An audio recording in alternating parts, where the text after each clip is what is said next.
বন্ধুটিকে ধন্যবাদ আবার ভিডিওতে।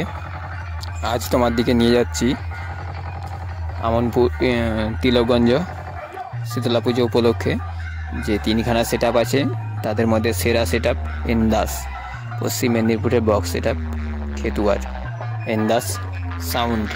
সেট আপটা কেমন রেজাল্ট তোমরা ভিডিও দেখে কমেন্ট করে জানাবে। আর সেট আপটা কিন্তু 8-এর ব্যাস আছে আর 6-এর মিড আছে।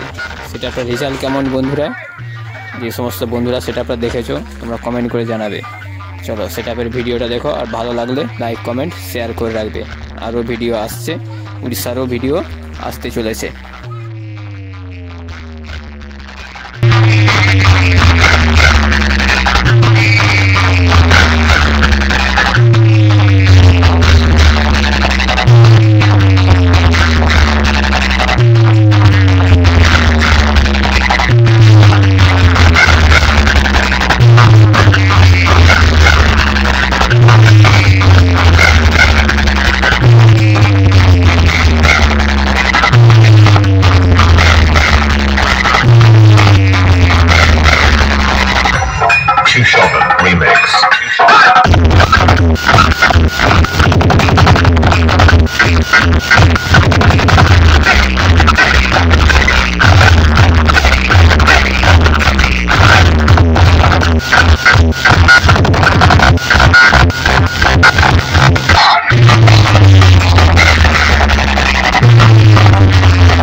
মেশিন সেট আপ ব্যবহার করছে।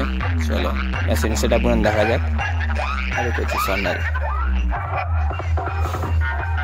তোমরা দেখতে পেয়েছো Indus machine set up CA20 machine বেশি ব্যবহার করছে। আর র্যাকের জন্য 701 ব্যবহার করছে। প্রেসার বক্স বা ডট বক্স সমস্ত কিছু ঢাকা দেওয়া হয়ে রয়েছে। ইন্ডাস সাউন্ডের অপারেটর দাদা। সেট আপ কিন্তু ভালো রেজাল্ট, আমাদের পশ্চিম মেদিনীপুর খেতুয়ার সেট আপ ভালো রেজাল্ট, সেট আপের মারাত্মক বাজাচ্ছে।